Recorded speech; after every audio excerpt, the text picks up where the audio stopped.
հետ գանք Ապրիլյանին։ Մի խոսքով առավոտ շուտ բոլորը ահազանգով արդեն իրազեկվեցին, զբաղեցրեցին իրենց պոզիցիաները, բոլորս back office կար եւ front office-ը Ստեփանակերտում պետքա շատ արագ կազմավորվեր, շատ արագ լիներ պրես կենտրոն, որտեղ նայ սվյազկան ոնց էր աշխատում back office մենք աշխատում ենք ԱԳՆ-ի Սփյուռքի կառույցների հետ, որոնք կազմակերպում են միջազգային ԶԼՄ-ների հետ կապը, արագ բերել իրանց առաջնագիծ, իդեպ էլի տարբերություններից մեկը, որ միջազգային ամենաթոփային լրատվամիջոցներին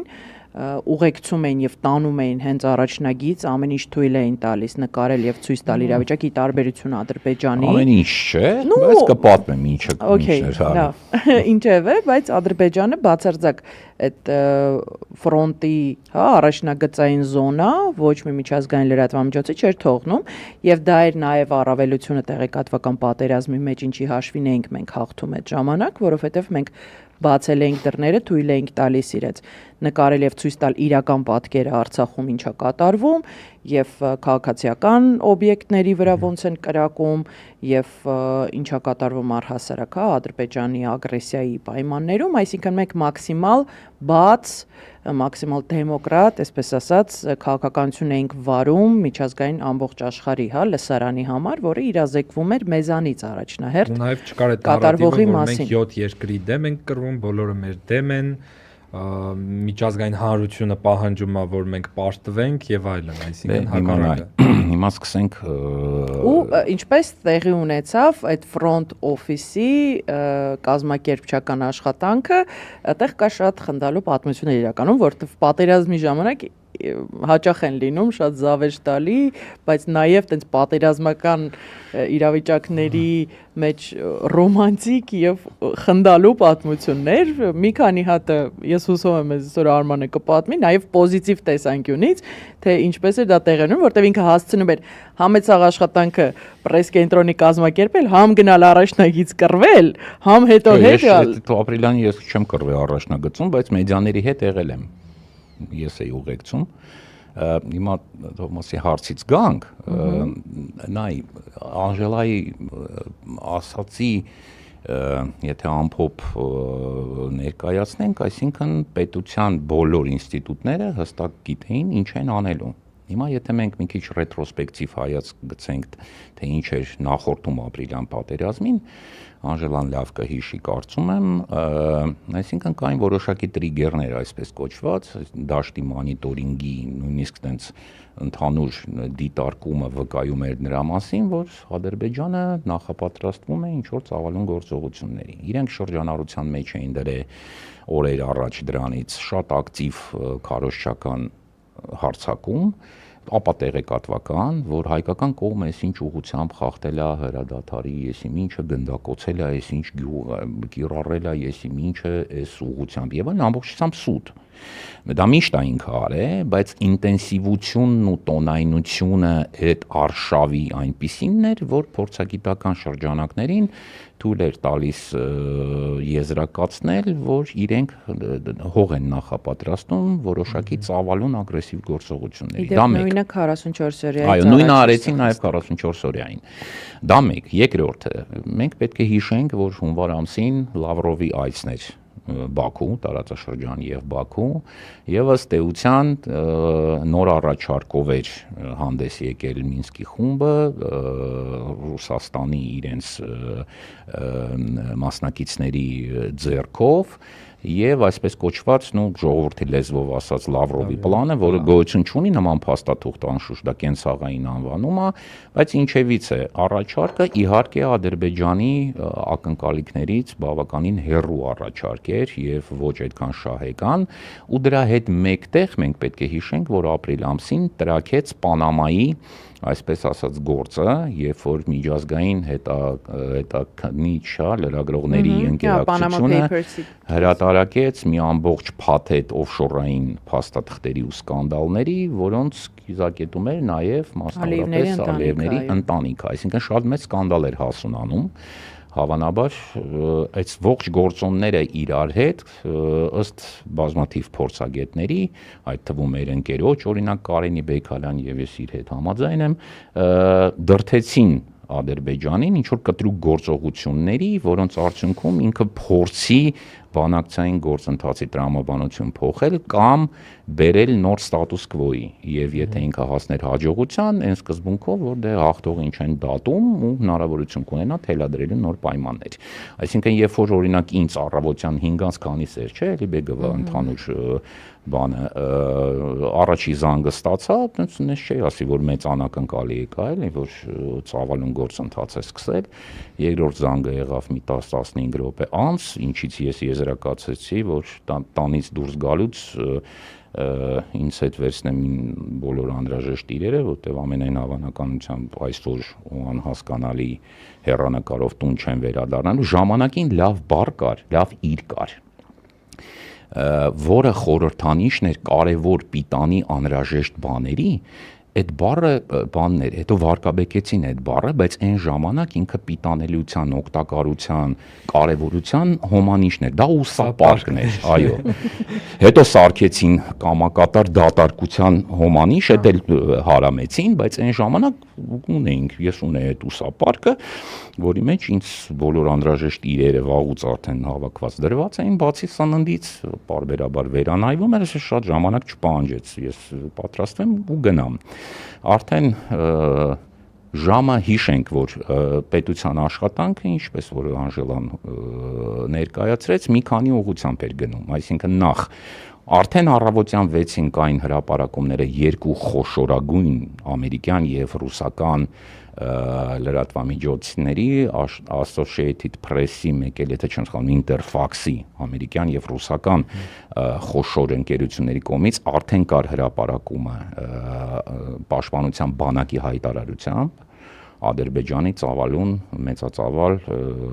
ագրեսիայի մեկնարկի վերաբերյալ եւ ժամը 7-ից սկսած արդեն 24/7 ռեժիմով այնուհետ համակարգը տեղեկատվական հակազդեցության պետության համակարգը աշխատել է ողջ իր ռեսուրսների շրջանակներում ուղղությունները իհարկե դա բազմալեզու մոնիտորինգներ, այսինքն բացի ադրբեջաներենից, թուրքերենից, նաև իսպաներեն, ֆրանսերեն, իտալերեն, արաբերեն, պարսկերեն, ռուսերեն, ամբողջ դաշտի դիտարկումը եւ սոցիալական մեդիայի, հիմա ինչի համար առանձին կարող ենք խոսել, երկրորդը դա անհրաժեշտ նարատիվների եւ տեղեկանքների պատրաստումն էր, այդ թվում ինֆոգրաֆիկայով, փաստագրական տվյալներով, տեղեկանքներով եւ այլնով, որը արդեն դիվանագիտական ուղղությունը մի կողմից, Սփյուռքի կառույցները երկրորդ ուղղությամբ, պարլամենտական դիվանագիտական բլոկը երրորդ ուղղությամբ, միջազգային ԶԼՄ-ները չորրորդ ուղղությամբ, որպեսզի սպասարկվեին այդ բոլոր հարցումները եւ ապահովվեր հայկական տեսակետների առաջ խաղացումը միջազգային տեղեկատվական դաշտում։ Առանձին խնդիր էր նաեւ հայկական տեղեկատվական դաշտը, որ նախ էլի մշտադիտարկումը անհրաժեշտ էր, որպեսզի հնարավորինս կանխվեր ադրբեջանական քարոզչության ներթափանցումը հայկական մեդիա դաշտ, որովհետև դա խոշորագույն խնդիրներից մեկն է եղել միշտ, որ ուղղակի վերցնում ու արտատպում էին ադրբեջանական որևէ մի աղբյուրից որևէ ապա տեղեկատվություն, թարգմանում ու բերում էին դաշտ։ Միշտ չէ որ դա դիտավորյալ են արել։ Հիմա վերջում դրա մասին եք խոսանք, ինչքանով էր որ դա դիտավորություններ կան ոչ։ Եվ կար խնդիր նաև դրսում հնչած արդեն տեսակետների, փորձագետների, քաղաքական գործիչների բոլոր հայանպաստ հայտարարությունները, որոնք որ տեղի էին ունենում, բոլոր փորձագետների մեկնաբանությունները, որոնք ուշագրավ էին եւ շատ հայանպաստ էին, նաեւ դրանք բերել հայկական դաշտ, որպեսզի հանրությունն էլ իմանա ինչա տեղի ունենում այս ամենի վերաբերյալ միջազգային մամուլում, ու առանձին բլոկ էր արդեն այդ միջազգային, քանի որ շատ լուրջ ռեսուրսեր ներդրվել դիվանագիտական առաքելություններով, Սփյուռքի կառույցներով եւ այլնով, որպեսզի մեդիաները գան տեղում լուսաբանեն այդ ամեն ինչը, արդեն խնդիր կար տեղում, այսինքն Արցախում կազմակերպել մամուլի կենտրոն, Դա նախադեպ որոշում էր այն ժամանակների համար, որովհետև որևէ մեկը երբևիցե դա չէր արել, եւ դա ինչպես կարող է, համոզված եմ տեսած կլինեք, արտերկրում շատ ընդունված զարգացած երկրներում ձևաչափ է, երբ որ կան օրեկան զեկույցներ եւ քաղաքական եւ ռազմական մասով, ենթադրենք Միացյալ Շտաբերի կամ եթե ՆԱՏՕ-ի բլոկն է կամ ենթադրենք նույն Ռուսաստանում, Եվրոպայում զեկույցով հանդես է գալիս ռազմական ղեկավարությունը, զեկույցով ենթադրենք կամ շատ կարճ բրիֆինգով քաղաքական բլոկով, այնուհետ հարց ու պատասխան է լինում։ Բայց այդ ձևաչափը երբևէ որևէ մեկը չէր իրականացրել, այսինքն մի քիչ տենց տեսականորեն հասկանալի էր դա ինչ էր, բայց պրակտիկ առումով կա խնդիր։ Այստեղ մի հատ պաուզա տանք, ես նախորդ բլոգի վերաբերյալ մարդկանց մի քիչ բարձաբանում տանք ու շարունակենք արդեն պրես-ցենտրի մասով։ Ոնց ճիշտ եք գտնում։ Նայ, էլի ուզում եմ այդ զուգահեռ տարբերությունները քարորիայի եւ 44 օրյայի մեջ բերել երկու կոմպոնենտով։ Պետական մարմինների դիրքորոշման միահամուռ եւ մի գծի մեջ լինելը, հա? Այսինքն քարորիա պատերազմի ժամանակ այդ որ թվարկում ակառույցները եւ դիվանագիտական, սփյուռքի, պարլամենտական, ռազմական, քաղաքական բոլորը, հա? Դու չէիր հանդիպի, որ լինեն թեզեր, որոնք իրար հակասում են, ինչպես օրինակ ներկայաշխանությունների դեպքում, որ վարչապետը կարող է ասի մի բան, արտգործնախարարը լրիվ հակառակ բանը մի քանի րոպեի կամ ժամի տարբերությամբ, հա։ Այդպիսի բան չկար, կար ընդհանուր դիրքորոշում, կային ընդհանուր նարատիվներ, որոնք հայտնվում էին աշխարհին տարբեր խողովակներով։ Այսինքն իրենք չէին հանրայնացվում իմպուլսիվ Facebook-յան գրառումներով, Facebook-յան գրառումներով չէ, համակարգ, որով իրանց կանալներով, կոնտենտեր, որը կային մշակված 1000 ինստանցիա էր անցնում։ 1000 չէ, բայց ամեն դեպքում որոշ բաներ արդեն կային հասկացած այդ պրոտոկոլների ձևաչափով եւ փորձագիտական, այո, մեթոդական աշխատանք էր տարվում այդ փաստաթղթերի ամեն լսարանի համար իր համար հասկանալի ձևով այդ թեզերը իրաց հասկանալի լեզուներով մատուցելու համար, բայց կար հստակ, այսինքն խողովակներով աշխատելու ճիշտ ձևաչափ։ 18-ից հետո այդ բոլոր խողովակները կան որ վերացվել, քանդվել եւ բանին այդ համակարգողը չէր կարող գործել։ Դա մեկ, երկրորդը ադրբեջանական նարատիվների ներս չթափանցելու մասով, հա, ինչն է կարևոր։ Ի սկզբանե միշտ կար որոշում, որ մենք հասկանում ենք, որ ինտերնետ անջատելով, ինչ որ բան բլոկելով, ինչ որ բան IP-ներով փակելով դու հարցը չես լուծում։ VPN-ների դարում մեկը մարդիկ, որոնք չեն ստանում ինֆորմացիան ստեղ, եթե դու իրան փակում ես կամ տալիս ես սուտ, ապա տեղեկատվություն կամ տալիս ես ուժ, իրան գնալու են թշնամու ինֆորմացիոն աղբյուրներից բերեն ապա տեղեկատվություն, դա նորմալ է, իրենք մտնելու են հակառակորդի մոտ դա կարդան։ Հետևաբար դրված էր խնդիր տալ օպերատիվ, ճշգրիտ իրական ինֆորմացիա կատարվողի մասին եւ մաքսիմալ դա անել այնպես, որ մարդիկ կարիք չունենան գնալ կարդալ թշնամու ապատեղեկատվություն, այլ հակառակը բռնացնեն այդ ապատեղեկատվությունը թշնամու, հա, եւ ցույց տան, որ դա սուտ է։ Այսինքն այդ լուծումը, որը էլի 44 օրյա պատերազմի ժամանակ արեցին հակառակը լրիվ, դա ստիպեց մարդկանց 44 օրյայի ժամանակ սկսել սովորել, օգտվել ադրբեջանական տելեգրամյան ալիքներից կամ կայքերից եւ այդ ինֆորմացիան։ Ես առաջարկում եմ, քանի որ 10 տարին 44 օրյայի դեռ չի լրացել, ես համոզված եմ, որ ես օրերից մի օր ծավալուն նաեւ դրան վերաբերել։ Դե ես պրոստը բլոգ դու ասում ես, ես համեմատականներն եմ տանում։ Լրիվ ուրիշ պատմություն է ու շատ ավելի ծավալուն խոսալու թեմա է, օրերից մի օր ես էլի եթե նկատել ես չեմ խոսել։ Մի քանի անգամ փորձել եմ ես նույնիսկ չհրապարակված նյութերը նստեմ, փորձեմ մոնտաժելու առանձին մեծ ֆիլմ ստանալ այն ամենի ինչ հայտնվեց կադրից դուրս, բայց այտենց սիրտ չունեմ հայերեն ասած դա անելու, մինչ օրս այդ սիրտը ես չունեմ, ես չգիտեմ երբ կունենամ, բայց համոզված եմ որ մի օր կունենամ։ Մի խոսքով վերադառնանք Ստեփանակերտի գործընթացներում իհարկե առաջին պլանում էր Արցախը որպես ակտոր, այսինքն հիմնական հայտարարությունները գնում էին Արցախի եւ քաղաքական եւ ռազմական իշխանությունների կողմից, իսկ արտերկրում մեր բոլոր դիվանագիտական հիմնական մեր առաքելություններում, ինչպես հիշում եք, կար Արցախի ներկայացուցիչ ներկայացուցիչ եւ իրենց միջոցով, որպեսզի առաջին պլանում որպես սուբյեկտ գործընթացի, process-ի լինի Արցախը, այսինքն դա էլ մի առանձին պատմություն էր։ Հակակառուցչության վերաբերյալ շատ բաներ կար ստեղ, որովհետեւ պայթեցին մի քանի ներդրված fake մթոմ հայերեն հայկական լրատվամիջոցներ, որոնք այդպիսիք չէին, ու մենք կասկածներ ունեինք, որ իրենք այդպիսիք չէին եւ ադրբեջանական ներդրված ռումբ է, որոնք ընթացքում պայթեցին եւ խնդիր կար նաեւ դա ֆիքսելու ու հանրությանը ներկայացնելու, որ սրանք ուղղակի հայերեն լեզվով կայքեր են, բայց ադրբեջանական բնույթի, բայց դա առանձին թեմա է։ Հիմա ինչ վերաբերում է դաշտային աշխատանքներին, այսինքն ստեղ խնդիր կար, մի քանի խնդիր կար։ Առաջինը, նախ այդ լրատվամիջոցները մենք մոտավորապես հասկանում էինք ոնց է աշխատելու Ադրբեջանը, ինչպես Անժելան պատմեց, հիմնականում դեռ ռեպրեսիվ համակարգ է, այսինքն տենց ոչ մեկին ոչ մի տեղ այդտեղ պետք է որ թողած չլինեն ազատ եւ տեղաշարժի եւ բանի, խիստ վերահսկողություն պետք է սահմանեին, ընդհանուր առմամբ պետք է սահմանափակեին շատ բան եւ այստեղ մենք կարծում էինք, որ մենք ունենք շահեկան դիրք, որովհետեւ եթե մենք վարվենք ավելի քաղաքակիրթ, ավելի լոյալ, ավելի լիբերալ, ավելի տեխնոլոգիապես առաջատար եւ աշխարհի մեթոդաբանությունը կիրառող, մենք ունենալու ենք անշուշտ ունենալու ենք առավելություն։ Մեր համոզմունքը այդպիսին էր եւ այդ համոզմունքը արդարացվեց։ Ուրեմն ինչ էր տեղի ունենում։ Հա, առավոտյան ես արդեն շատ շուտ երևի 8-ից քանի ես արդեն հանրային ռադիոյում էի եւ 9-ից քանի արդեն Ջաղինյան Ռուբենի մոտ մենք խորհրդակցության էինք, ուրեմն իմ հանձնարարություններ, իմ առաքելություններ այս ողջ գործընթացում հանրային հեռուստատեսության շարժական հեռուստակայանի հետ միասին հասնել Ստեփանակերտ, որոշել այնտեղ հնարավոր լոկացիաներից մի քանիսն էին պոտենցիալ, որտեղ է կոնկրետ բացազատվելու լրատվական այդ ասուլիսների բրիֆինգ կենտրոնը մեդիաների համար, ապահովել պայմաններ, որպեսզի հանրայինի հեռուստատեսության ժողովուրդը կարողանա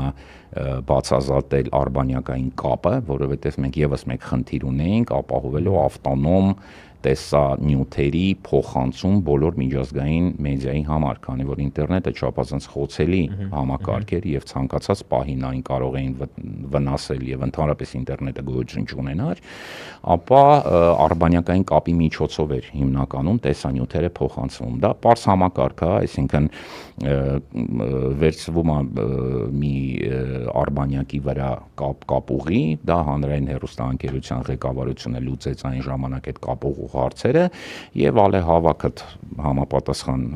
արբանյակի հետ ստեղից այդ ինֆորմացիան, այսինքն տեսանյութը ուղարկվում է արբանյակից սփռվում է եւ ով սիգնալի պարամետրները գիտի, այսինքն իրենց գրասենյակները արտերկրում օրինակ ընդունիչի միջոցով, նույն ինտերնետի ֆունկցիան է կատարում ուղղակի արբանյակի միջոցով, որպեսզի կարողանանք այդ տրաֆիկը ապահովենք, այսինքն խնդիր էր նախ հասկանալ որտեղ է դառնալու այդ կենտրոնը, երկրորդը արագ այն կահավորել, երրորդը քաղաքական եւ ռազմական ղեկավարության հետ հասկանալ զեկույցների ձևաչափը եւ ընդհանրապես ֆորմատը այդ միջոցառումների, որը տեղի ունենալու, չորրորդը ապահովել կայանի համար բացազատման բոլոր պայմանները, որոնք իրենց համար անհրաժեշտ կլինեին, 5-րդը կազմակերպել եւ հասկանալ ժամանող լրատվամիջոցների հերթագրումը եւ կապուղուց օգտվելու սկզբունքները, որպեսզի մեծ տրաֆիկ չլիներ, եւ 6-րդը հասկանալ նաեւ բաշխումը եւ իրենց տեղաշարժի սկզբունքները, այսինքն որտեղ են իրենք աշխատելու, որ զոնաներում իրենք կարող են ազատ տեղաշարժվել, որ զոնաներում ոչ, որ զոնաներում ուղեկցությամբ եւ այլն։ Եվ մի շարք հարակից այլ հարցեր, որոնք որ արդեն արտաքին գործերի նախարարության հետ էր լուծվում, կոմունիկատորների տրամադրումը իրենց, թարգմանիչների միգուցե հարց է, բայց դա տեղում բոլոր ուժերով լուծվում էր։ Հիմա գանք հերթով։ Բայց գիտես, ես որ պատմում մի օրվա մի գիշերվա մեջ պիտի անեի ես դա առաջին օրն է։ Մինչև մյուս օրվա առավոտը պիտի դա արդեն գործարծվեր։ Իր գլխի մեջ այդ սա ֆորմատը հավաքվել է, որովհետև ինքը դա տեսել էր Սիրիայում պատերազմի ժամանակ։ Եվ ասաց պետքա հեսա կպատմեմ, չէ, սաղ չէ, փորձել վերարտադրել մի գիշերվա մեջ, այն ինչ որ ես տեսել եմ Սիրիայում։ Չէ, ուրեմն այդ որոշումները արդեն կային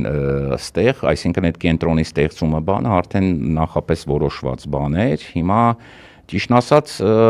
ժամը եթե չեմ սխալվում, մենք կեսօրից հետո շարժվեցինք, բայց շատ զգուշավոր ենք գնացել, որովհետև ճիշտ ասած իմ մոտ կար այսպիսի պարանոիդալ ընկալում, որ եթե ես լինեի ադրբեջանական կողմ, ես ցանկացած ռեսուրս կներդնեի, որպեսզի այդ արբանյակային կապի համակարգը Ստեփանակերտ չհասներ։ Իրոք։ Դե չգիտեմ, արդեն կարող ենք երևի դրա մասին խոսել, բայց թե հիմա հասանք ամեն դեպքում, բայց զգալի մասը գիշերով ենք արդեն վտանգավոր, պոտենցիալ վտանգավոր վայրերով անցել եւ Հարութներ Ղուլյան հանրայինի տնօրեններ,